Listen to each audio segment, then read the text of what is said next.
Poročile na Koroškem radiju. Z vami je Jurij Berložnik. Pozdravljeni.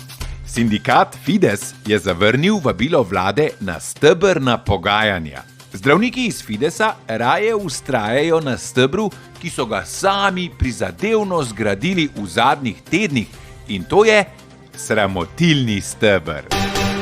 Avstrijska vlada bo za gradnjo neprofitnih stanovanj namenila dodatno milijardo evrov. Slovenska vlada pa bo za gradnjo neprofitnih stanovanj namenila dodatno milijardo besed. Zaposlenim na Pošti Slovenije pa se bodo s 1. marcem že drugič letos zvišale plače. Poleg tega se jim obeta tudi zgodovinsko visok regres za letni dopust, ki bo znašal kar 2000 evrov. Poštarji so bojda tako zadovoljni, da odslej ne bodo zvonili samo 2-krat, ampak kar 3-krat. To so bile poročile na Koroškem radiju. Kje spaja trep?